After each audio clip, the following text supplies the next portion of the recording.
Hi friends, how are you అండి? Friends, మనకి DSC విద్యార్థులకి పై సబ్జెక్ట్లో మనకు ఖచ్చితంగా చాలా ఇంపార్టెంట్ అంశం ఏంటంటే విద్య గురించి ప్రముఖులు వారి వారి అభిప్రాయాలు ఏ విధంగా చెప్పడం జరిగింది, అలాగే వారు ఇచ్చినటువంటి కొన్ని నినాదాలు ఎవరెవరు ఏ నినాదాలు ఇచ్చారనేది షార్ట్ కట్లో చెప్పండి అని చెప్పి చాలామంది మన వాట్సాప్ గ్రూప్లో పోలింగ్ పెట్టి మరీ ఈ టాపిక్ చేయమన్నారు.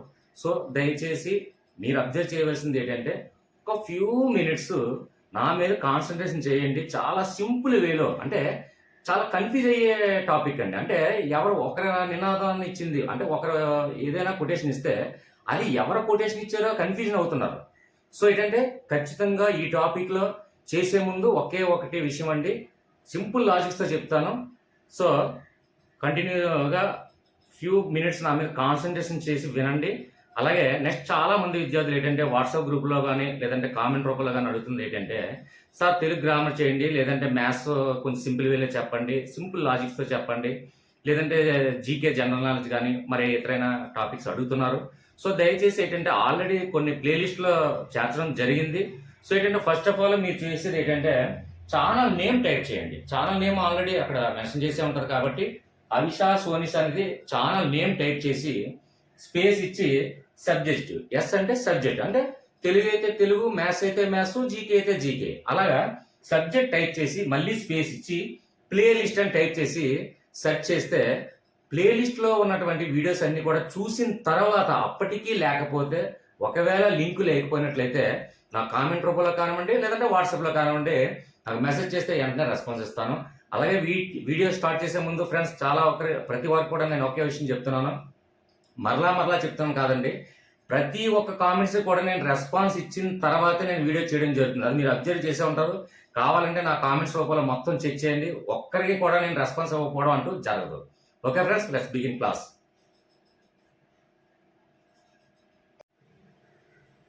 ఓకే ఫ్రెండ్స్, ఇక్కడ చూడండి ఫస్ట్ వన్, దుఃఖాన్ని నివారించడమే విద్య. బౌద్ధ సిద్ధాంతం అండి. అంటే బౌద్ధ సిద్ధాంతం యొక్క అభిప్రాయం ఏంటంటే విద్య గురించి బౌద్ధ సిద్ధాంతం యొక్క అభిప్రాయం ఏంటంటే దుఃఖాన్ని నివారించడమే విద్య. దీనికి మనకి కన్ఫ్యూజ్ లేకుండా దేనికి ఎలా లాజిక్ మనం క్యాచ్ చేయాలా అనేది ఒక్కటే చిన్నది. మనకి ఎగ్జామ్ హాల్లో చూసుకున్నట్లయితే ఎగ్జామ్ హాల్లో మనకు చాలా మంది ఏంటంటే విద్య గురించి ఎవరెవరు ఏ కొటేషన్స్ అంటే వారి యొక్క అభిప్రాయాలు చెప్పడం జరుగుతుందో ఇవన్నీ కూడా కన్ఫ్యూజన్ లేకుండా ఒక లాజిక్ మనకు గుర్తొస్తే ఈజీగా మనకి ఎగ్జామ్ హాల్లో ఈ బిట్ని మనం ఖచ్చితంగా డెఫినెట్గా మనం రీచ్ చేయగలం. సో ఇటు ఫస్ట్ వన్ ఇక్కడ చూడండి, దుఃఖాన్ని నివారించడమే విద్య. బౌద్ధ సిద్ధాంతం కదండి. అయితే బౌద్ధ సిద్ధాంతం ఎప్పుడు కూడా బౌద్ధ సిద్ధాంతం అనగానే మొట్టమొదటగా మనకి ఏం ఆలోచన వస్తుందండి, ఒక చీమల్ని కూడా చంపకుండా ఉండే సిద్ధాంతం ఏదైనా ఉన్నట్లయితే అది బౌద్ధ సిద్ధాంతం. అది అందరికీ తెలుసు.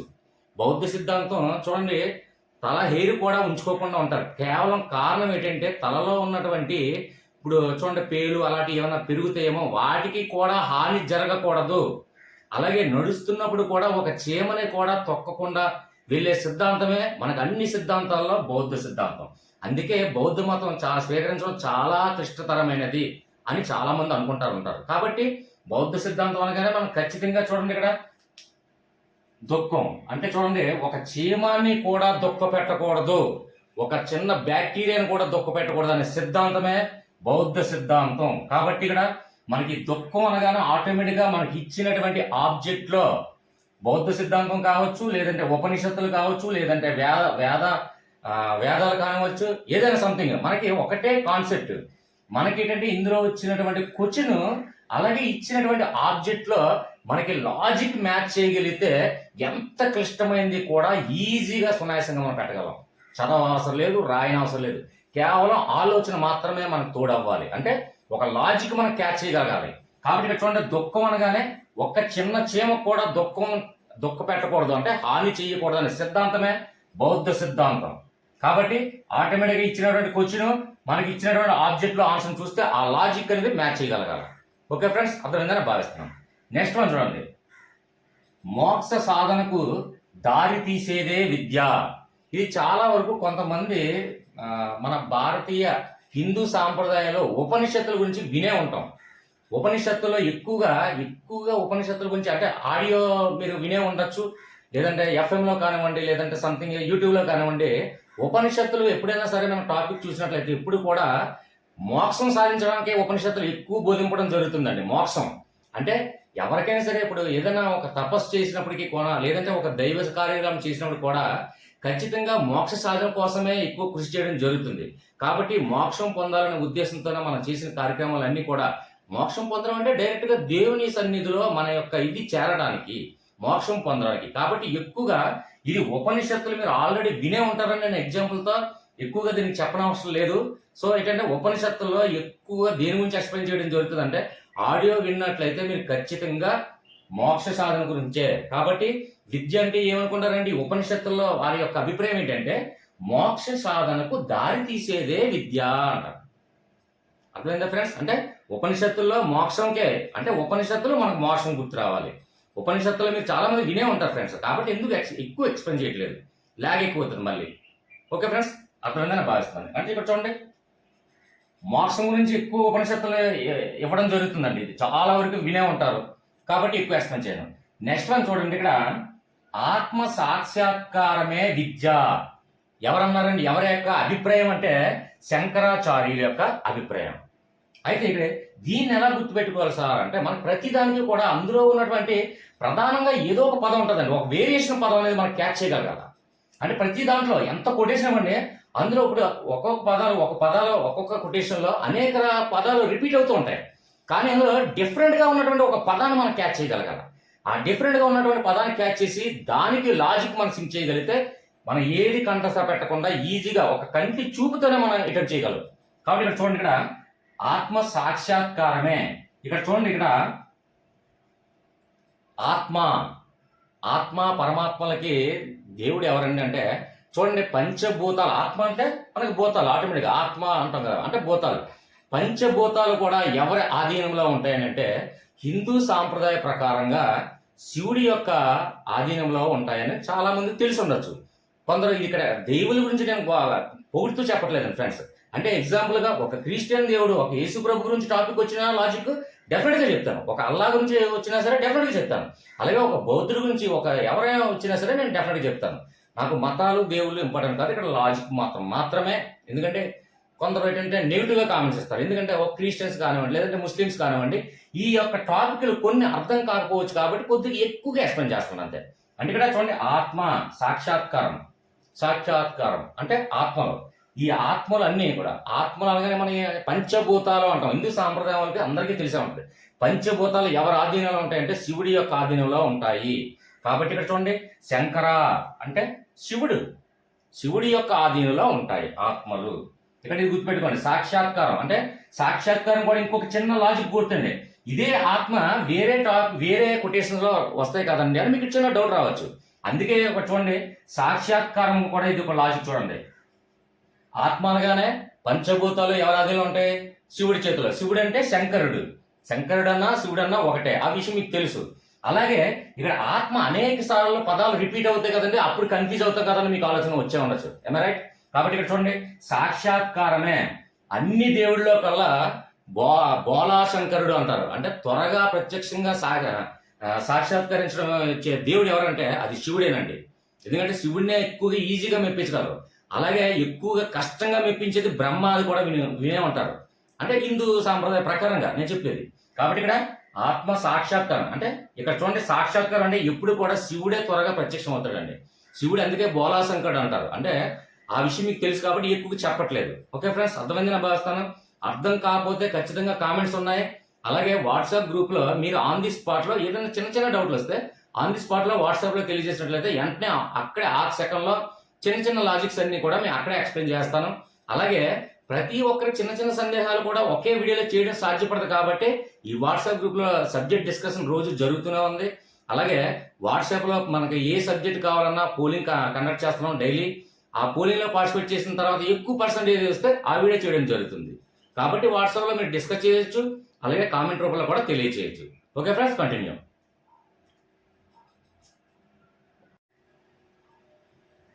ఫ్రెండ్స్, నెక్స్ట్ అని చూడండి, ఇక్కడ మనిషిని స్వావలంబకుడిగా, నిస్వార్థపరుడిగా, తయారు చేసేదే విద్య. చూడండి ఇక్కడ ఋగ్వేదం. ఇక్కడ మనకు ఉన్నటువంటి లాజిక్ ఏంటంటే చూడండి, ఇందులో ఉన్నటువంటి ఏదో ఒక పదం మనకు లాజిక్ గా మనం పెట్టుకోవాలండి. ఆ పదం ఏంటంటే ఇక్కడ చూడండి, నిస్వార్థపరుడిగా. లాజిక్ అంటే ఇక్కడ మనకు చూసినా ఆ మ్యాచింగ్ అవ్వాలి. అయితే ఇక్కడ నిస్వార్థపరుడిగా అంటే ప్రతిఫలం ఆశించకుండా చేసేదే అని అర్థం. కాబట్టి ఇక్కడ చూడండి, ఇక్కడ ఋగ్వేదం. ఋగ్వేదం అంటే ఏంటంటే ఇది వేదాల్లో ఒకటి. కాబట్టి ఎప్పుడు కూడా మనం అబ్జర్వ్ చేశారో లేదంటే, బ్రాహ్మణులు ఎక్కువగా వేద పాఠశాలలో చదువుకొని ఆ పాండిత్యం అనేది సంపాదించగలుగుతున్నారు. అయితే ఈ వేద పాఠశాల అంటే ఏంటి సార్ అని కొంతమంది ఉండొచ్చు. అంటే వేద పాఠశాలలో చూడండి, బ్రాహ్మణులు మొత్తం అన్నిటి కూడా నేర్చుకునే అన్ని కూడా వేద పాఠశాలలోకి వెళ్ళే నేర్చుకుంటారు. మనలాగా స్కూల్స్కి కాలేజీ కూడా వెళ్లకుండా వాళ్ళు వేద పాఠశాలలోనే పాండిత్యాన్ని సంపాదించగలుగుతారు. కాబట్టి బ్రాహ్మణులు చేసేదన్నీ కూడా నిస్వార్థపరమైనటువంటి పనులండి. అంటే ప్రతిఫలం ఆశించకుండా దేవుణ్ణి పూజించడం కానివ్వండి, సంథింగ్ ఈ విధంగా ఎక్కువగా బ్రాహ్మణ్స్ లోనే ఆ ఆలోచన విధానం అనేది ఎక్కువగా మనం చూస్తుంటాం. అంటే ఎగ్జాంపుల్ పూజలు చేయడం కానివ్వండి, లేదంటే ఒక వ్రతాలు చేయడం కానివ్వండి, అలాగా నిస్వార్థపరుడుగా దేవునికి సేవ చేసుకునే వాళ్ళు బ్రాహ్మణ్స్ మొట్టమొదటిగా. కాబట్టి బ్రాహ్మణులందరూ కూడా వేద పాఠశాలలోనే చదువుకుంటారు. కాబట్టి ఇక్కడ ఋగ్వేదం అనేది మనకు ఆల్రెడీ తెలుసు, ఇది వేదాల్లో ఒకటి అని. కాబట్టి వేదాలు. కాబట్టి వేదాలు చదువుకున్న వాళ్ళు అందరూ కూడా నిస్వార్థపరుడుగా దేవునికి సేవ చేస్తారు అనే ఒక చిన్న లాజిక్ మనకు గుర్తొస్తే ఆటోమేటిక్గా ఎంత పెద్ద సెంటెన్స్ కూడా మనకు చదవాలండి, కంఠస్థ పెట్టాలా, కన్ఫ్యూజన్ ఏమైనా ఉందా? ఏమీ లేదు. కాబట్టి సింపుల్ లాజిక్ ఒకటే. మీకు ఒక 2 times ఇయర్ ఫోన్ పెట్టుకొని మీరు వింటూ చిన్న ఒక రఫ్ నోట్స్ మీద ఓన్లీ లాజిక్ కూడా రాసుకోండి, సరిపోతుంది సింపుల్ గా. లేదంటే ఒక 2 సార్లు వీడియో చూస్తే అది కూడా పెన్న కూడా రాయని అవసరం లేదండి, పెన్న కూడా యూజ్ చేయడం అవసరం లేదు. నేను చెప్పేది 2 సార్లు ఆ లాజిక్ ని మీరు విన్నట్లయితే చాలు. ఓకే ఫ్రెండ్స్, నెక్స్ట్ వన్ చూడండి. ఇక్కడ ఆత్మజ్ఞానమే విద్య, మానవుని కర్మణ్యునిగా తయారు చేసేదే విద్య. ఇక్కడ చూడండి, ఆత్మ ఇందాక ఒకసారి వచ్చింది, అందుకే దానికి క్లియర్ గా నేను ఎక్స్ప్లెయిన్ చేయడం జరిగింది. ఇక్కడ ఇందులో ఉన్నటువంటి ఏదో ఒక లాజిక్ పదాన్ని మనం క్యాచ్ చేయగలగాలి. చూడండి, ఇక్కడ డిఫరెంట్ గా ఉన్నటువంటి పదానికే మనం లాజిక్ క్రియేట్ చేయడం జరుగుతుంది. అంటే రిపీట్ అవుతున్న పదాలకి నేను లాజిక్ క్రియేట్ చేయను, ఎందుకంటే కన్ఫ్యూజ్ అవుతారు. కాబట్టి అందులో ఉన్నటువంటి ఒకవేళ ఈ ఇందాక ఆత్మకి శివుడికి ఇవన్నీ కూడా క్లియర్ గా నేను క్లారిటీగా చెప్పాను. ఇక్కడ చూసుకున్నట్లయితే చూడండి, ఇక్కడ ఆత్మ ఉన్నప్పటికీ కూడా మనకి లాజిక్ ఉన్నటువంటి పదం ఏంటంటే ఇక్కడ చూడండి, కర్మ. ఇక్కడ మనకి ఏంటంటే భగవద్గీత. అంటే చూడండి, భగవద్గీత ఎప్పుడు మనం వినే ఉంటాం, ఉదయం లేస్తుంటే చాలా వరకు భగవద్గీత వింటూ ఉంటారు. అది పెద్దవాళ్ళకైతే ఇంకా ఎక్కువగా అలవాటు. కాబట్టి చూడండి, భగవద్గీతలో ఎప్పుడు కూడా ఒక దాని గురించి ఎక్కువ అనేక సార్లు రిపీట్ అవుతూ ఉంటదండి. అంటే ఎవరి కర్మకు వాళ్ళే బాధ్యులు అని చెప్పేసి భగవద్గీతలో చాలా సార్లు వినడం జరిగిందండి. కాబట్టి ఈ కర్మ గురించి అంటే భగవద్గీతలో చూడండి, శ్రీకృష్ణుడు ఉపదేశించేటప్పుడు భగవద్గీతలో కర్మ గురించి ఉపదేశిస్తాడు. అందులో భగవద్గీత ఎక్కువ సార్లు మనం వినే ఉంటాం, ఎవరి కర్మకు వాళ్ళే బాధ్యులు అని కూడా ఉంటుంది. కాబట్టి ఇక్కడ ఈ కర్మ చూసండి, మనకి ఇచ్చినటువంటి ఆబ్జెక్ట్ లో భగవద్గీత చూసండి, ఆటోమేటిక్ గా ఈజీగా మనం క్యాచ్ చేయగలం. ఇంక ఇదన్నీ కూడా అనవసరం అండి, మనకి అనవసరం, ఏది కూడా మనం చదవనవసరం లేదు. ఎంత పెద్ద వాక్యాన్ని కంఠస్థ పెట్టడమా, ఇంత పెద్ద వాక్యాన్ని, ఇంత పెద్ద నినాదాన్ని కంఠస్థ పెట్టగలమా? లేదంటే ఒకవేళ కంఠస్థ పెట్టగలిగితే ఇన్ని కూడా ఇంత ఎంత కన్ఫ్యూజ్ అవుతాం మనం. కాబట్టి ఏ కన్ఫ్యూజన్ లేకుండా లాజిక్ ను మాత్రమే మీరు గ్రహించగలిగితే ఈజీగా ఎగ్జామ్ లో ఈజీగా, సార్ మీరు చెప్పిన ఆ లాజిక్స్ వల్ల నా పాకెట్ లో నేను మార్క్స్ పెట్టుకుని నేను ఎగ్జామ్కి వెళ్తున్నాను సార్ అని కూడా మీరు మెసేజ్ పెట్టాలి. Okay friends, next continue.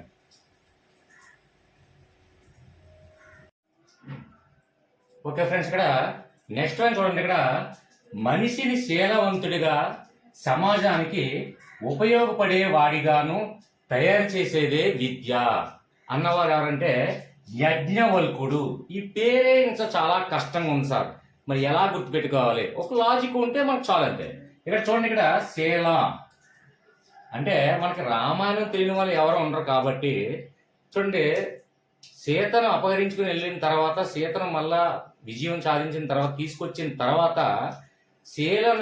సీతని శీల పరీక్షగా నిమిత్తమై చూడండి యజ్ఞం అంటే ఏంటంటే యజ్ఞాలు చేసేది. అంటే చూడండి, మనం చూస్తూనే ఉంటాం యజ్ఞ యాగాదులు మనం చేసేది ఏంటంటే ఒక అగ్ని పెట్టి చుట్టూరి చేసి యజ్ఞాలు చేస్తారు కదండి. అలాగే ఆ అగ్ని యొక్క అదే యజ్ఞాల్లో ఉన్నటువంటి శీల పరీక్ష, అంటే సీతాదేవిని అగ్నిలో పరీక్షించి తన శీలాన్ని నిరూపించుకోమని ఆదేశించడం జరుగుతుంది. అంటే ఇలాంటివన్నీ శీల పరీక్షలన్నీ అప్పట్లో, ఇప్పుడంటే మనకి సంథింగ్ మెడికల్గా టెస్ట్ ప్రకారంగా వస్తాయి కాబట్టి అంటే ఓన్లీ లాజిక్ పరంగా మాత్రమే ఆలోచించాడు ఫ్రెండ్స్. అయితే అప్పటిలో పురాణ కాలంలో పురాణ శాస్త్రాల్లో చూసుకున్నట్లయితే శీల పరీక్ష అంటే యజ్ఞ యాగాదులు చేస్తున్న దాంట్లో అగ్నికి ఆహుతయ్యి తన శీలాన్ని పరీక్షించుకోవాల్సిందిగా అప్పట్లో మనం చూసే ఉన్నాం, అనేక సినిమాలు చూసాం. కాబట్టి ఇక్కడ చూడండి, యజ్ఞవల్కుల్లో అంటే యజ్ఞం అంటే ఏం చేస్తారంటే అగ్ని యజ్ఞాలు చేస్తారు కాబట్టి ఎక్కువగా దాని గురించి ఎక్స్ప్లెనేషన్ అవసరం లేదు. కాబట్టి ఇక్కడ తన యొక్క శీలాన్ని నిరూపించుకోవాలంటే యజ్ఞాల్లో దూకి అగ్నికి ఆహుతయ్యి మరలా పతివ్రత అయితే మళ్ళీ తిరిగి వస్తుందని ఆ పురాణ శాస్త్రాల్లో ఉంది. కాబట్టి మనకి ఒక్కటి చూడండి, శీలవంతుడిగా నిరూపించుకోవాలంటే యజ్ఞాల్లో అగ్నికి దూకి తన శీలాన్ని పరీక్షించుకోవాలి. కాబట్టి అదో లాజిక్ మాత్రమే గుర్తుపెట్టుకోండి. Okay friends, next one. ఇక్కడ జీవితంలో వచ్చే సమస్యలకు పరిష్కారం చూపించేదే విద్య. ఇక్కడ ఎప్పుడు చూడండి మనకి పరిష్కారం, ఇక్కడ లాజిక్ ఏంటంటే పరిష్కారం. ప్రతి సమస్య కూడా పరిష్కారం అనేది ఏ దేవుడి రూపంలో చూస్తామంటే చూడండి, మనకి కృష్ణుడి రూపంలో చూస్తామండి. కృష్ణుడినే ఎందుకు చూస్తామంటే చూడండి మనకి మహాభారతం కారణం ప్రతి సమస్యకి మొత్తం దగ్గరుండి ప్రతి సమస్యకి చాలా ఎంతో తెలివిగా ప్రాముఖ్యత ఉపయోగిస్తూ కృష్ణుడే మహాభారతాన్ని నడిపించాడండి. అలాగే మరి కృష్ణుడినే అది ఒక్క కారణంతోనే మనం కాకుండా అనేకమైనటువంటి కారణాలు చూసుకోవచ్చు. ఎందుకంటే శ్రీకృష్ణుడు అనేక రకమైనటువంటి సమస్యలకు పరిష్కారం చూపించడం కోసం అనేక అవతారాలు ఎత్తిన దేవుడు. కాబట్టి చూడండి, అనేక సమస్యలకి అనేక పరిష్కారం చూపించే మార్గాలు అవతారాలు, అనేకమైనటువంటి అవతారాలు ఎత్తగలిగే ఏకైక దేవుడు కృష్ణుడు. కాకపోతే ఎటువంటి సమస్యలైనా పరిష్కరించే కెపాసిటీ ఉన్నటువంటి దేవుడు కృష్ణుడు. కాబట్టి ఇక్కడ పరిష్కారము, ఈ లాజిక్ మనకు సింకెత్తి చాలండి. Okay friends, next continue. Friends ఒకటి గమనించండి, ఫ్యాన్ వేసుకుంటే సౌండ్ వస్తుందని చెప్పి ఫ్యాన్ కూడా తడిసిపోతాం కూడా. కాకపోతే ఇంకో విషయం ఏంటంటే ఫ్రెండ్స్, ఇంకోటి మీరు ఆలోచించండి, ఇంత పెద్ద నినాదాలు రాయడానికి కొంచెం ఎక్కువ సమయం పడుతుంది. మీరు కూడా దయచేసి నెగిటివ్ కామెంట్స్కి ఇవ్వకుండా మీకోసమే కాబట్టి పాజిటివ్ కామెంట్స్ ఇస్తారని ఆశిస్తున్నాను. కంటిన్యూ.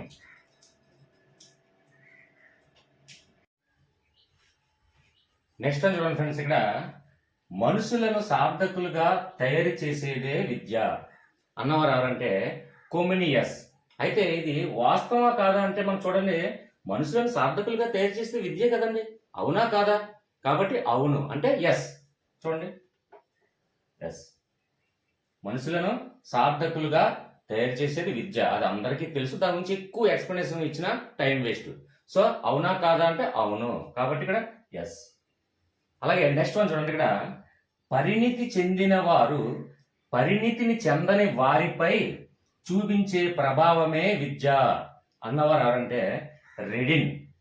అయితే ఇందులో ఉన్నటువంటి చిన్న విషయాన్ని ఒకసారి మనం చిన్న అబ్జర్వ్ చేద్దాం.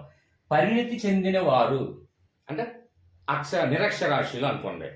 అలాగే పరిణితి చెందినవారు అంటే విద్య నేర్చుకున్నవారు, అంటే గురువు పొజిషన్లో ఉన్నవారు. పరిణితి చెందేవంటే ఎప్పుడు చెందామండి, మనం ఖచ్చితంగా ఒక వృత్తిపరంగా మనం ఒక ఉపాధ్యాయ వృత్తి ఎంచుకున్నాం కాబట్టి మనం పరిణితి చెంది ఉన్నాం అనే ఉద్దేశంతోనే విద్యార్థులు మనకి స్టూడెంట్స్గా మనకు చేరడం జరుగుతుంది. అయితే అంటే పరిణితి చెందిన వారు అంటే ఉపాధ్యాయులు, పరిణితి చెందిన వారు విద్యార్థులు అంటే నేర్చుకుంటున్నవారు. కాబట్టి ఇక్కడ మనకి ఏంటంటే నేర్చుకున్నవారు నేర్చుకోవాల్సిన వారికి మనం బోధించేదే మన టీచింగ్ ప్రొఫెషన్. కాబట్టి అంటే ఇక్కడ పరిణితి అనేది ఎక్కువ మన కాన్సెప్ట్ అంటే మనం ఎలా ఆలోచిస్తామంటే ఇక్కడ పరిణితి చెందడం అంటే మనం సింపుల్గా చూడాలంటే చదువు రాని వాళ్ళకి, పరిణితి చెందిన వారంటే మనం చదువుకున్న వారిని. కాబట్టి చదువు రాని వారికి చదువు వచ్చిన వారు ఎక్స్ప్లెయిన్ చేయడమే అది టీచింగ్. కాబట్టి దీనికి మనం ప్రతి ఒక్కరు కూడా మన ఉపాధ్యాయ వృత్తిలో చూసుకున్నట్లయితే మన దగ్గర ఉన్నటువంటి స్టూడెంట్స్ అందరికీ కూడా విద్యను బోధించడానికి రెడీగా ఉంటామా లేవా? రెడీగా ఉంటాం కదా ఫ్రెండ్స్, మన వృత్తే అది. కాబట్టి దయచేసి సింపుల్ లాజిక్ లో క్యాచ్ చేయండి అంతే. ఎక్కువగా అంటే మీకు ఒక వాక్యాన్ని మనం చూస్తున్నప్పుడు ఆ వాక్యం గురించి ఏదైనా చిన్న అవగాహన అనేది మనకు రావాలి. అప్పుడే ఎగ్జాంపుల్ పరిణితి చెందిన వారు ఇవన్నీ అంటే ఈ కొంచెం సంస్కృతం పదం లాగా కొంచెం అంటే కొంచెం ఇబ్బందికరంగా కొంచెం క్లిష్టతరంగా అనిపించవచ్చు. అందులోనూ కూడా ప్రతి దాంట్లో కూడా ఒక చిన్న లాజిక్ని మనం క్యాచ్ చేయగలగాలి. పరిణితి చెందినవారు అంటే ఏం లేదండి, విద్య నేర్చుకుంటున్న వారు. పరిణితి చెందినవారు అంటే మనం ఆల్రెడీ విద్య నేర్చుకున్నాం కాబట్టి నేర్పే పొజిషన్లో మనం ఉన్నాం కాబట్టి అంతే తేడా. కాబట్టి మనం ఏంటంటే మన దగ్గరికి వచ్చిన వాళ్ళకి మనం నేర్పడానికి సిద్ధంగా ఉన్నాం, రెడీగా ఉన్నాం. కాబట్టి ఇక్కడ చూడండి, రెడీ అంతే. జస్ట్ చిన్న లాజిక్ ఉంటే చాలండి. ఈ ఎక్కువ కన్ఫ్యూజన్ ఏం మీరు ఒకటే ఫ్రెండ్స్, చదివితే చదువంత ఈజీ ఏదీ లేదు. ఆ ఒక్క విషయాన్ని కూడా గమనించండి. చాలా క్లిష్టమైన పదాలండి. భయాన్ని ముందు వదలండి. భయం వదిలేసి కొద్ది కాన్సన్ట్రేషన్, ఒక సెంటెన్స్ కానీ ఒక వాక్యం కానీ చూస్తే అది కొంచెం క్లియర్గా ఆలోచించండి. చిన్నది మైండ్ పెడితే అందులో ఉన్నటువంటి లాజిక్ ఆటోమేటిక్ గుర్తొస్తే చాలు, అంతే. ఓకే ఫ్రెండ్స్, అర్థమైందనే భావిస్తున్నాను. అర్థం కాకపోతే కామెంట్స్ ఉన్నాయి. Next continue.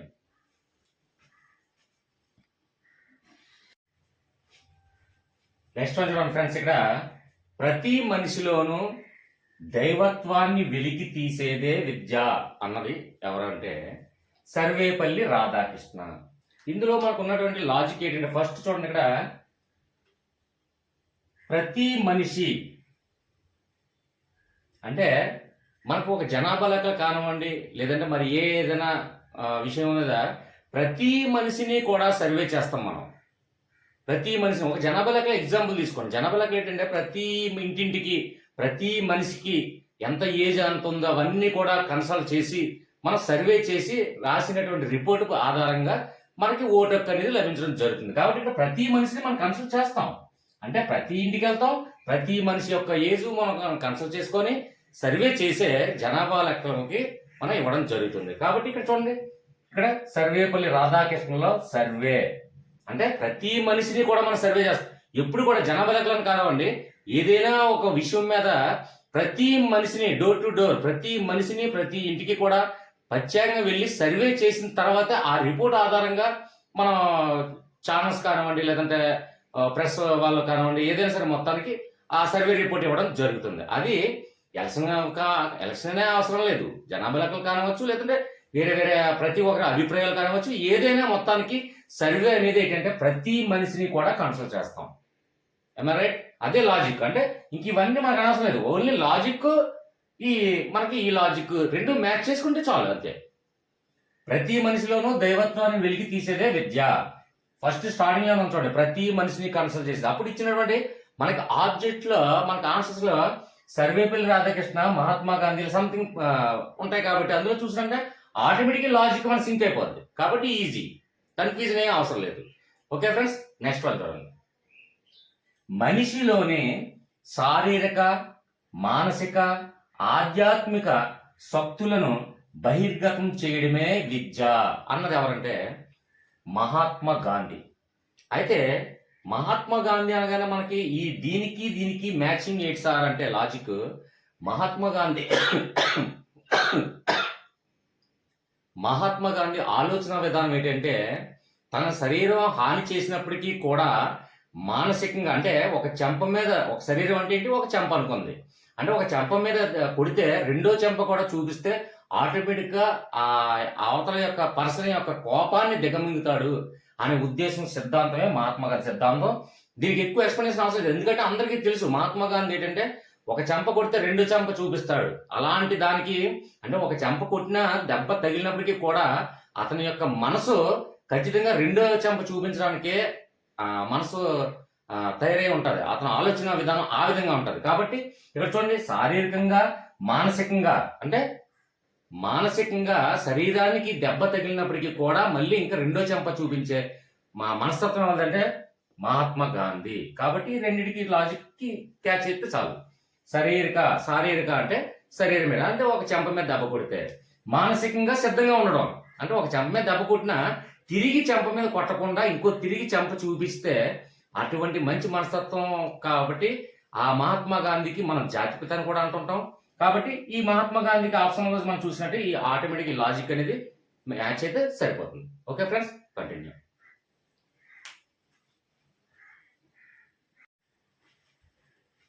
Friends, next one చూడండి. ఇక్కడ వ్యక్తి పరిపూర్ణ వికాసం, పురోగతిని పొంది ఎదురయ్యే సమస్యల పరిష్కారం ఇవ్వగలిగేదే విద్య అన్నది ఎవరంటే రవీంద్రనాథ్ ఠాగూర్.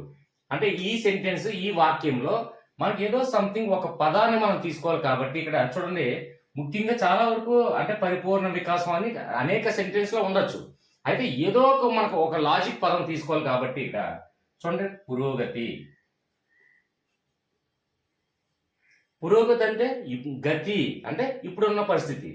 ఈ ఉన్న పరిస్థితి కన్నా మెరుగైన పరిస్థితిలోకి మనం వెళ్ళాలి అంటే పురోగతి సాధించడం అంటాం. అంటే చూడండి, పురోగతి సాధించడం కోసం ఎక్కడికి వెళ్తాం మనం?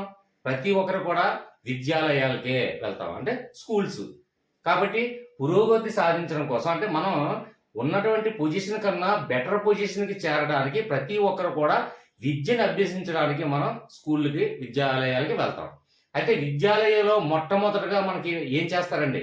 ఫస్ట్ స్కూల్కి వెళ్ళంటే మొట్టమొదటిగా జాతీయ గీతం ఆలపించడం జరుగుతుంది. ఆ విషయం అందరికీ తెలిసిందే కదండి. కాబట్టి ఇక్కడ పురోగతి సాధించడం కోసం మనం స్కూల్కి వెళ్తాం. అలాగే స్కూల్కి వెళ్ళిన మొట్టమొదటిగా మన చేత జాతీయ గీతాన్ని ప్రారంభించిన తర్వాతే విద్యను చెప్పడం ప్రారంభించడం జరుగుతుంది. అయితే ఇక్కడ దానికి దీనికి ఏడు సంబంధం అంటే ఆటోమేటిక్గా రవీంద్రనాథ్ ఠాగూర్ అనగానే మన జాతీయ గీతం రచించింది రవీంద్రనాథ్ ఠాగూర్.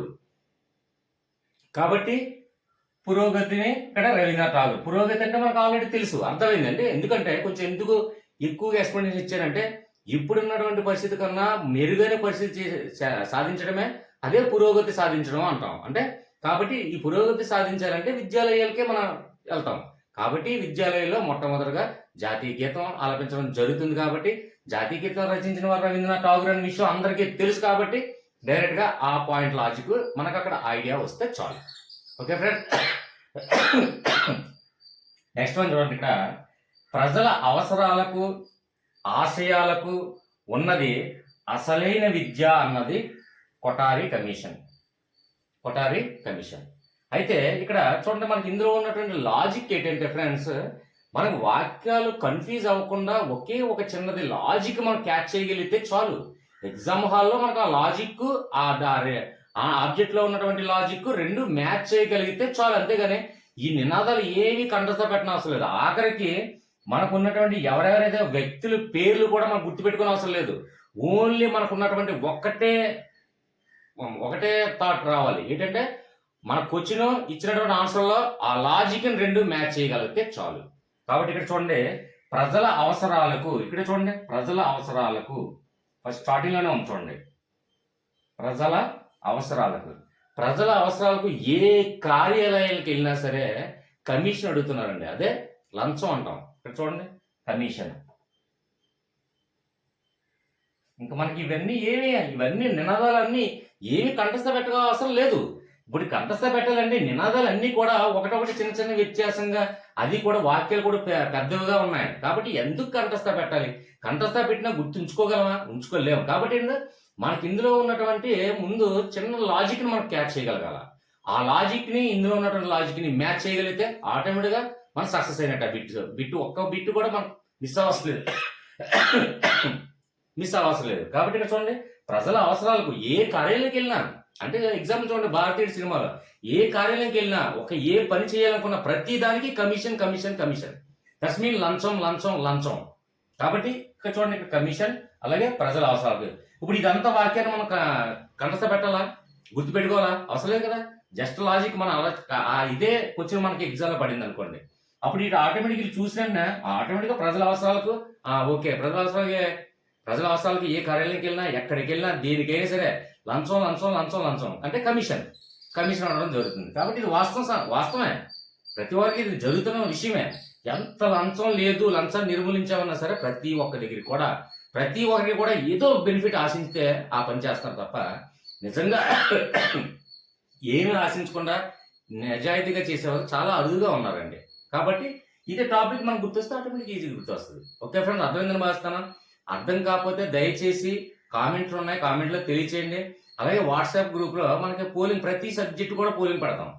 ఎక్కువ పర్సెంటేజ్ చేస్తే ఆ టాపిక్ అన్ని సబ్జెక్టులు కూడా, ఏ సబ్జెక్ట్ అయినా సరే మనకు వాట్సాప్ లో పోలింగ్ పెట్టి ఆ పోలింగ్ ఎక్కువ పర్సెంటేజ్ వచ్చిందే వీడియో చేయడం జరుగుతుంది. అంటే ఒక్కరైనా చేయరా సార్ అంటే ఖచ్చితంగా చేస్తాను. కాకపోతే ఏంటంటే మన వాట్సాప్ గ్రూప్కి ఎక్కువ ప్రిఫరెన్స్ ఇవ్వడం జరుగుతుంది. కాబట్టి వాట్సాప్ గ్రూప్ లో పోలింగ్ పెట్టిన తర్వాత ఆటోమేటిక్గా ఈ పై సబ్జెక్ట్ మీద చేయమన్నారు. ఫ్రెండ్స్, మీకు అందరికీ నచ్చినట్లయితే ఖచ్చితంగా లైక్ చేసి నాకు సపోర్ట్ చేస్తే ఇది 10 మందికి రికమెండ్ అవుతుంది మీరు లైక్ చేయడం వల్ల. కాబట్టి చూడండి ఫ్రెండ్స్, ఇవన్నీ రాయడానికి కూడా చాలా సమయం పడుతుంది. అలాగే మార్కర్స్ కూడా ఒక వీడియో తీయాలంటే మినిమం ఒక 3-4 మార్కర్స్ కంప్లీట్ అవుతున్నాయి. ఆ ఎక్స్‌పెండిచర్ గురించి నేను ఆలోచించట్లేదు. కాకపోతే ఇంత సమయాన్ని కేటాయించి చూడండి, ఫ్యాన్ కూడా వేసుకుంటే చెమటలు కూడా వస్తున్నాయి. ఫ్యాన్ వేసుకుంటే ఎక్కడ సౌండ్ వస్తదో అనే ఉద్దేశంతో ఫ్యాన్ కూడా ఆఫ్ చేసి వీడియో ఇంత కష్టపడి రాస్తూ ఇంతగా మీకు ఇంత సింపుల్ వేలో ఎక్స్‌ప్లెయిన్ చేస్తున్నాం కాబట్టి మీరిచ్చి నాకు ఏంటంటే చిన్న సపోర్ట్, పాజిటివ్ కామెంట్స్ ఇవ్వండి. అలాగే లైక్ చేయండి, సబ్స్క్రైబ్ చేయండి. ఓకే ఫ్రెండ్స్, ఇంతటితో అయిపోయిందా ఫ్రెండ్స్ అంటే నెక్స్ట్ పార్ట్ కావాలంటే ఉంది. అదే మొత్తం కంటిన్యూగా ఇది మొత్తం ఈ కొటేషన్స్ అనేది ఇది అన్ని విద్య గురించి ఎవరేమన్నారు, లేదంటే కొటేషన్స్ అన్ని ఎవరి కొటేషన్స్ ఇచ్చారనేది మొత్తం ఒకటే చేయొచ్చు కదా అని అడుగుతున్నారు. అలాగే వీడియోలు ఎంత ఎక్కువ అవుతుంటే మళ్ళీ చూడడానికి చిరాకు అనిపిస్తుంది మీకు. సో ఏంటంటే ముందు బిఫోర్ వీడియో ఏంటంటే పార్ట్ 2 చేశాను కదండి, వివిధ శాస్త్రాల మీద సంథింగ్ అది చేస్తే అది 57 నిమిషాలు వచ్చింది. 57 నిమిషాలు వచ్చింది కదా అని చెప్పి ప్రతి ఒక్కరు ఏంటంటే చూడడం, 57 నిమిషాలు ఉందిలే ఎవరు చూస్తారని వెంటనే స్కిప్ చేసి వెళ్ళిపోతారు. కాబట్టి ఏంటంటే ఇది పార్ట్లుగా ఎందుకు విడదీయడం జరుగుతుందంటే లెంత్ ఎక్కువై కొద్ది మీకు చూడడానికి చిరాకు అనిపిస్తుందని ఆ విషయాన్ని నేను గమనించి గ్రహించి అందుకే పార్ట్ల వైజ్ గా తీయడం జరుగుతుంది. ఇది నెక్స్ట్ పార్ట్ కావాలనుకుంటే ఖచ్చితంగా మీరు కామెంట్ లో కూడా తెలియచండి, వాట్సాప్ లో తెలియచండి. నెక్స్ట్ పార్ట్ చేస్తాను డెఫినెట్ గా.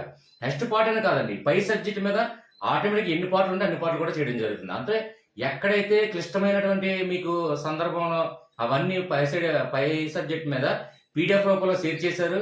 అందులో ఎక్కడైతే కొంచెం క్లిష్టంగా ఉందో అవన్నీ కూడా నేను చేస్తాను. అలాగే నెక్స్ట్ ఇంకా మోస్ట్ ఇంపార్టెంట్ టాపిక్ ఏంటంటే పై సబ్జెక్ట్ లో మనకి విద్య మీద ఏ ఆర్టికల్ అనేది చాలా కన్ఫ్యూజ్ గా ఉందండి. కొంతమంది నాకు ఇండివిజువల్ గా మెసేజ్ పెడుతున్నారు, ఇండివిజువల్ గా కాల్స్ కూడా చేస్తున్నారు. అయితే ఆర్టికల్స్, ఆ అమెండ్మెంట్స్, సవరణలు ఇవన్నిటి మీద కూడా విద్య గురించి సంబంధించినటువంటి ఆర్టికల్స్ క్లియర్ గా మనకు మర్చిపోతున్నాం అంటే కన్ఫ్యూజ్ అయిపోతాం. మళ్ళీ అందులో sub sections article 121 sub section ఏ అలా ఆ విధంగా ఉండడం వల్ల ఇవన్నీ కన్ఫ్యూజ్ గా ఉందండి. ఆర్టికల్స్ గుర్తుపెట్టుకోవడం అంటున్నారు. ఆర్టికల్స్ మీద కూడా డెఫినెట్ గా నేను విద్య గురించి పై సబ్జెక్ట్ లో అది కూడా నేను డెఫినెట్ గా నెక్స్ట్ పార్ట్ లో చేస్తాను. ఈ పార్ట్స్ ఎన్ని వరకు వస్తుందో చెప్పలేము. సో మీరు పాజిటివ్ కామెంట్స్ ఇచ్చి అలాగే మీరు ఇంకా ఇది నెక్స్ట్ పార్ట్ కావాలని మీరు మెసేజ్ పెట్టండి. నేను డెఫినెట్ గా నెక్స్ట్ పార్ట్ లో ఎన్ని పార్ట్లు అయితే అన్ని పార్ట్లు కంటిన్యూ చేస్తాను. అలాగే ఇంకో విషయం ఫ్రెండ్స్, చాలా మందికి ఒక విషయం చెప్తున్నా, మళ్ళీ చెప్తున్నాను. నేను వీడియో చేసే ముందు ఖచ్చితంగా ఎవరైతే ఎన్ని వీడియోలు ఉన్నాయో అన్ని వీడియోలకు కామెంట్స్ ఎవరైతే పెట్టారో ప్రతి ఒక్క కామెంటేటర్ కూడా నేను రెస్పాన్స్ ఇస్తున్నానని హామీ ఇచ్చాను. అలాగే కావాలంటే నా కామెంట్స్ చెక్ చేయండి. ఒక్కరికైనా రెస్పాన్స్ ఇవ్వలేదు సార్ మీరు అని ఎవరైనా నాకు కామెంట్ చేస్తే మీ ఇష్టం అది. ఓకే ఫ్రెండ్స్, నెక్స్ట్ పార్ట్ చేద్దాం. Okay friends, bye.